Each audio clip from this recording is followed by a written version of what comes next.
Magandang araw po sa lahat. Alam niyo ba na mahigit 10,000 tao ang namamatay kada taon sa mga aksidenteng dulot ng pag-inom ng alak at hindi pa kasama dito ang mga namamatay sa mga sakit na sanhi ng alkohol. Sa kabuuan, mahigit 27,000 tao ang namamatay taon-taon sa Pilipinas dahil sa alkohol. Bago tayo magpatuloy, inaanyayahan ko po kayong mag-like, mag-comment at mag-subscribe. Maraming salamat po. Mga salik pang ekonomiya. Kahirapan at kawalan ng trabaho. Ang kahirapan at kawalan ng trabaho ay mga pangunahing dahilan kung bakit maraming tao ang nagiging alcoholic. Kapag ang isang tao ay dumaranas ng matinding problema sa pananalapi, maaari itong magdulot ng stress, pagkabigo, at kawalan ng pag-asa. Dahil dito, maraming individual ang bumabaling sa alak bilang paraan ng pagtakas o pag-aliw sa kanilang nararamdamang hirap. Sa halip na harapin ang problema, nagiging pampalubag loob ang alkohol, na kalaunan ay nagiging ugat ng mas malalaking suliranin. Madaling access sa murang alkohol, ang presensya ng murang alak sa merkado ay nagiging malaking salik sa pagdami ng bilang ng mga taong nalululong dito. Para sa mga nasa mababang antas ng lipunan, ang pagkakaroon ng abot-kayang alkohol ay nagiging tukso. Sa murang halaga, maaari silang makakuha ng pansamantalang aliw, kahit alam nilang ang labis na pag-inom ay may negatibong epekto sa kanilang kalusugan at buhay. Pinalawak na paliwanag, ang pagiging alcoholic ay hindi lamang simpleng resulta ng kahinaan ng loob o kawalan ng disiplina. Sa totoo lang, ito ay bunga ng maraming salik na magkakaugnay, kabilang na ang pang-ekonomiyang kalagayan isang tao. Ang kahirapan ay hindi lamang nagdudulot ng stress, kundi pati na rin ng pakiramdam ng kawalang kapangyarihan. Dahil dito, ang alcohol ay nagiging kasangga ng marami upang pansamantalang makalimutan ang kanilang mga problema. Ngunit habang tumatagal, ang ugaling ito ay nagiging isang masalimuot na siklo ng pagkakautang, pagkawala ng trabaho at tuluyang pagkawasak ng personal na buhay. Bukod dito, ang availability o kadalian ng pagbili ng alcohol ay nagpapalubha sa problema. Kung ang mga produkto ay mura at madaling makuha, ang pagpipigil sa sarili ay mas nagiging mahirap. Sa ganitong kalagayan, hindi lamang individual ang naapektuhan kundi pati na rin ang kanilang pamilya at komunidad. Karagdagang pagsaalang-alang, mahalaga rin ang papel ng kultura at lipunan. Sa ilang komunidad, ang pag-inom ng alak ay tinuturing na normal o bahagi ng tradisyon na nagiging dahilan para maging tanggap ito kahit sa mga kabataan. Bukod dito, ang bawat tao ay may kani-kaniyang reaksyon sa alkohol na maaring maimpluwensyahan ng kanilang genetic makeup, kaisipan at kapaligiran. Sa kabila ng mga ito, mahalagang tandaan na ang pagkakalulong sa alkohol ay hindi nangangahulugang wala ng pag-asa. Ang wastong kaalaman, maagang interbensyon at tamang suporta ay makakatulong upang maiwasan ang mas malalang epekto ng alkoholismo. Sa pamamagitan ng pinagsama-samang pagsisikap ng mga individual, pamilya at gobyerno, maaring mabigyan ng solusyon ang problemang ito na dulot ng kahirapan at iba pang salik pang ekonomiya. Trauma at pagiging alcoholic, isang malalim na paliwanag. Ang trauma mula sa pagkabata o sa pagtanda ay isa sa mga pangunahing dahilan kung bakit nagiging alcoholic ang isang tao. Ang karanasan ng trauma ay nagdudulot ng matinding sakit sa emosyon at mental, kaya't madalas ang tao ay naghahanap ng paraan upang maibsan ito. Sa kasamaang palad, ang paggamit ng alkohol ay madalas na nagiging panandaliang solusyon na nagiging ugat ng mas malalaking problema sa hinaharap. Trauma sa pagkabata. Ang mga masakit na karanasan sa pagkabata tulad ng pisikal na pang-abuso, emosyonal na kapabayaan o pagiging saksi sa karahasan ay maaring magdulot ng pangmatagalang epekto sa mental na kalusugan ng isang tao. Ang ganitong mga karanasan ay maaring mag-ugat sa anxiety, depression at pakiramdam ng kawalang kapangyarihan. Dahil dito, maraming tao ang bumabaling sa alkohol bilang paraan ng pagtakas o pagpapatahimik sa sakit na dulot ng trauma. Sa halip na harapin ang ugat ng problema, ang alkohol ay nagiging pansamantalang panlunas. Ngunit sa katagalan ay nagdadagdag ng mga komplikasyon tulad ng addiction at mas matinding problema sa kalusugan. Trauma sa pagtanda. Hindi lamang sa pagkabata maaring maranasan ng trauma. Marami rin itong anyo sa adulthood.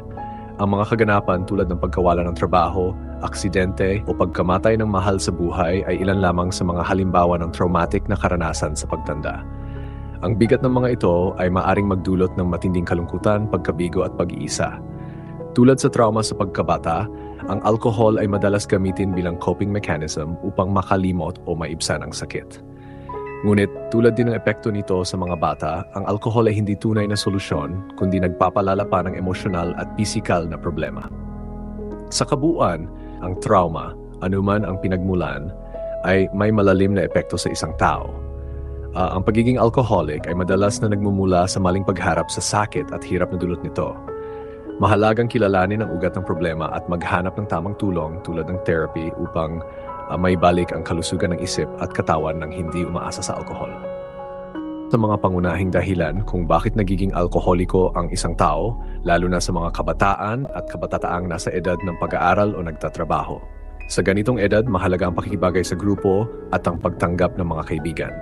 Dahil dito, ang iba ay napipilitang uminom ng alak kahit labag sa kanilang kagustuhan o wala silang interes dito. Ang mga pagkakataong tulad ng pagsasama-sama sa mga inuman, pagtambay, o pagdiriwang ay nagiging daan upang masanay sila sa pag-inom. Habang tumatagal, ang simpleng pagsubok lamang ay maaring mauwi sa pagiging regular na pag-inom na kalaunan ay nagiging bahagi ng kanilang lifestyle.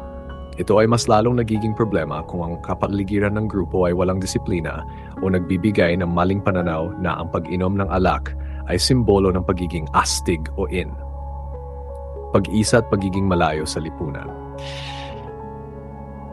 Ang pag-isa at kawalan ng koneksyon sa ibang tao ay isa pang dahilan kung bakit nagiging alkoholiko ang isang tao. Kapag ang isang individual ay nakakaramdam ng matinding kalungkutan, kawalan ng suporta mula sa pamilya o kaibigan at pagkabagot sa araw-araw na buhay, nagiging madali para sa kanila na humanap ng pampalipas oras o pansamantalang kaligayahan. Sa ganitong kalagayan, ang alak ay nagiging takbuhan upang maibsan ang kanilang nararamdamang kalungkutan. Bukod dito, ang kawalan ng komunikasyon sa iba ay nagpapalala sa sitwasyon dahil walang nagbabantay o nagbibigay ng paalala na mali ang labis na pag-inom. Sa halip, ang alak ay nagiging kasangkapan upang makatakas sa realidad. Ngunit ang labis na paggamit nagdudulot ng negatibong epekto sa kalusugan, emosyon at relasyon. Sa kabuuan, ang mga salik panlipunan tulad ng panghihikayat ng kapwa at pagiging malayo sa lipunan ay may malaking papel sa pagiging alkoholiko ng isang tao.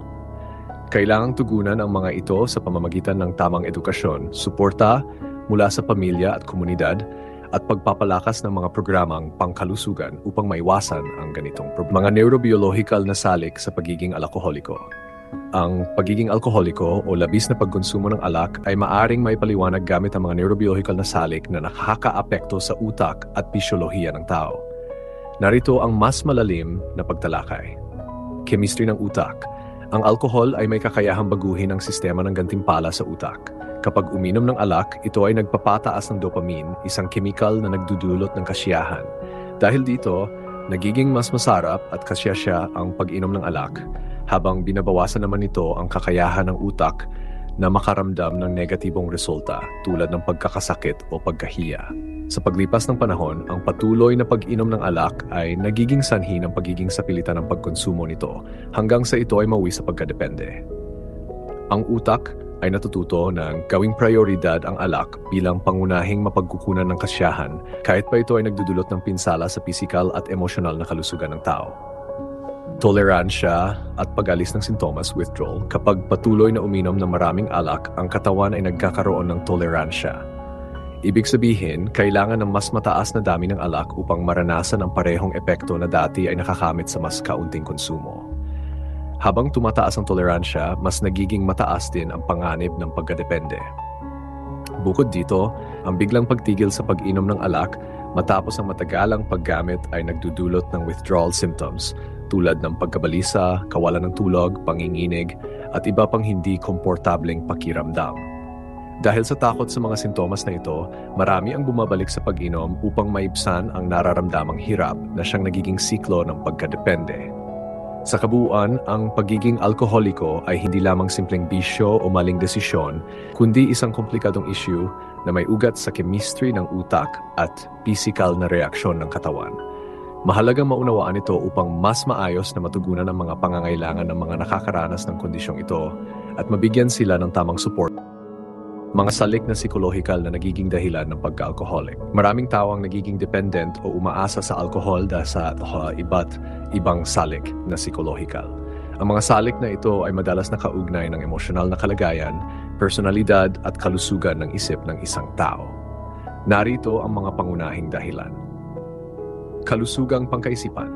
Ang mga taong may karamdaman sa kalusugang pangkaisipan tulad ng depression, anxiety o bipolar disorder ay mas may posibilidad na maengganyo sa pag-inom ng alak.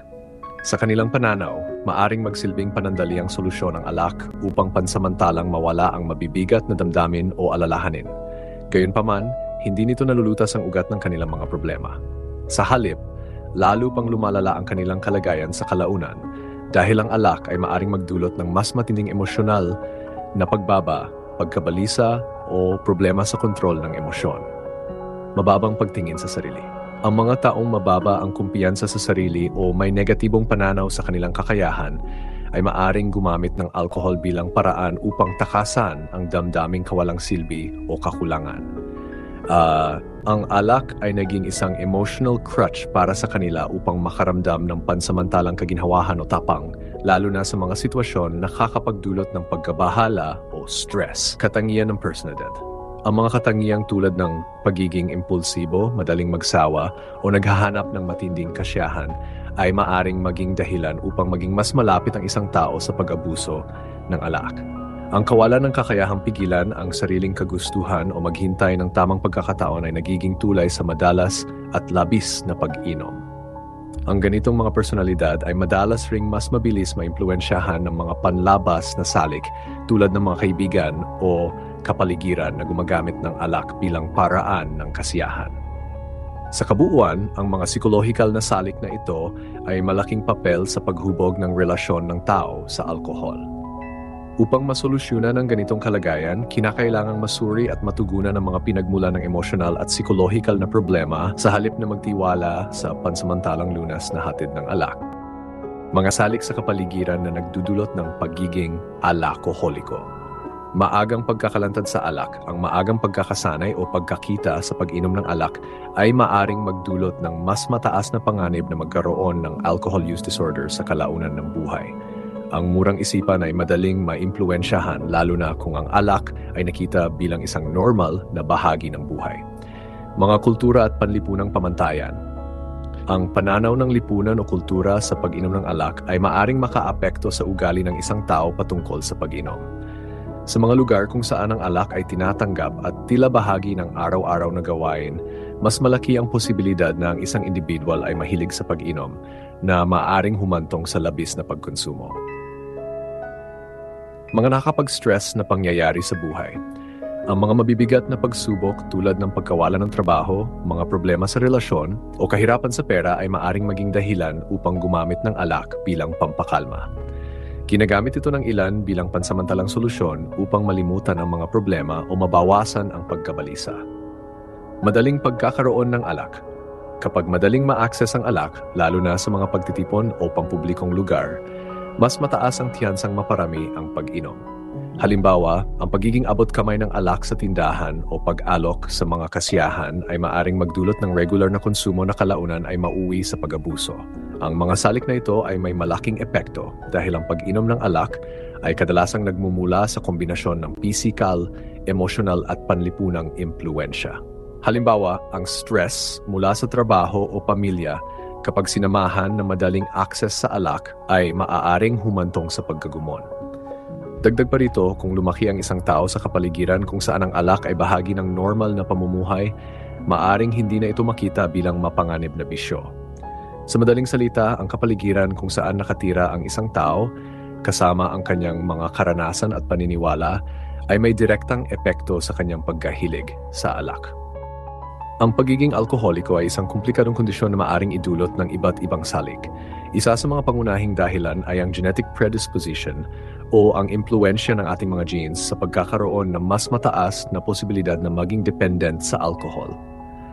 Pamilya at kasaysayan ng alkoholismo. Kung ang isang tao ay may malakas na kasaysayan ng alkoholismo sa kanilang pamilya, mas mataas ang tiyansa na siya rin ay magkaroon ng problema sa alcohol. Ang mga genes na minamana ay maaring makaapekto sa kung paano tinatanggap at nilalapatan ng katawan ng alcohol. Ang ilang tao, dahil sa genetic na aspeto, ay maaring mas mabilis maapektuhan ng alcohol at mas maramdaman ang tinatawag na reward o saya sa pag-inom. Ang gantimpalang ito sa utak ay maaring humantong sa patuloy na paghanap ng alcohol bilang paraan ng pagpapasaya o pagtakas sa problema. Imbalancing neurotransmitters. Ang genetic predisposition ay maaari ring makaapekto sa balanse ng neurotransmitters tulad ng dopamine at serotonin na mahalaga sa pagsaayos ng emosyon at gantimpala sa utak. Ang mga taong may genetic variation na nagdudulot ng mababang antas ng dopamine o serotonin ay maaring makaranas ng mas matinding stress o depresyon. Kapag uminom sila ng alcohol, pansamantalang tumataas ang mga neurotransmitter na ito, kaya't nakakaramdam sila ng saya, kaluwagan o escape mula sa emosyonal na pagdurusa. Gayunpaman, habang tumatagal, nauwi ito sa mas matinding dependency dahil sa kagustuhang maulit ang masarap na pakiramdam na dulot ng alcohol. Sa madaling salita, ang genetic predisposition ay isang mahalagang salik kung bakit nagiging alkoholiko ang isang tao. Ito ay hindi lamang usapin ng desisyon o ugali, kundi may kinalaman din sa biolohikal na aspeto na namamana.